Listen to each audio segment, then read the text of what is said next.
Well, a little bit different video for today. Probably not going to be one that's wildly popular, but I wanted to talk about why Christians will not change the world and change our culture until we stop funding the enemy. One of the reasons that large corporations, celebrities, studios don't think twice about supporting things that are immoral and wicked is because they know Christians are going to continue paying them anyway. So on the low end, about 50% of the population of the United States is professing Christians. If you're a corporation trying to reach people in the United States, that means about 50% of the available market claim to be followers of Jesus Christ on some level. Considering that statistic, you would think that any business that supported causes in direct contradiction to the teachings of Jesus would be shuttering their doors rather quickly and going out of business. Most businesses can't afford to alienate 50% of the market and still turn a profit. How is it then that businesses and celebrities all across the United States are increasing their vocal, visual, and financial support for things like the LGBTQ lifestyle and the promotion of it, trans rights, abortion rights, and yet their financials aren't just bombing into bankruptcy? How are these companies surviving without 50% of the market? How are these celebrities still making music and making movies with a 50% drop in album sales and 50% of the patrons at the box office? Sadly, I think we all know the answer to that, and that is that Christians are still paying customers.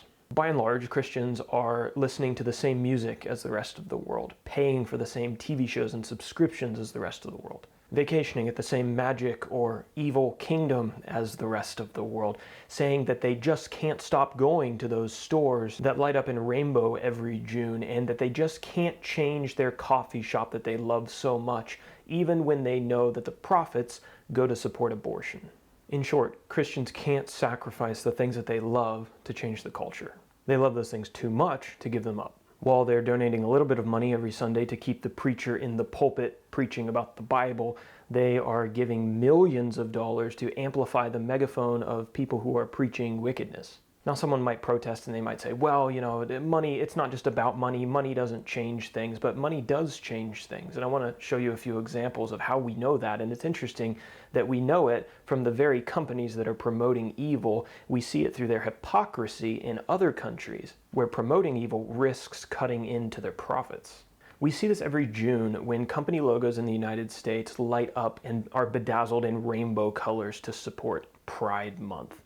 Interestingly, those same companies that are promoting that in the States, if you go to their Middle Eastern, Indian, or Indonesian branches, their websites, their social media, they're completely mute about it and their logos remain completely unchanged, and they mention nothing about support of those causes. While fully supporting wicked causes in places where those causes are gaining popularity, companies like Starbucks, Disney, Apple are more than happy to keep silent about those things in countries where they know that speaking up would cut into their bottom line, specifically in Muslim countries where customers won't tolerate it.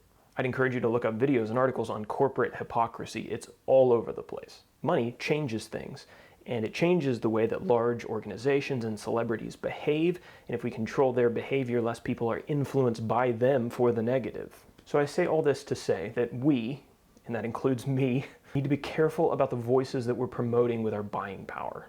We need to examine our hearts to make sure that the things that we just, quote, can't live without haven't become idols that we will support at any cost. Companies, celebrities, studios, athletes have enormous power in our day and age to influence impressionable people. And if their influence is misguiding souls, then we need to withdraw our support.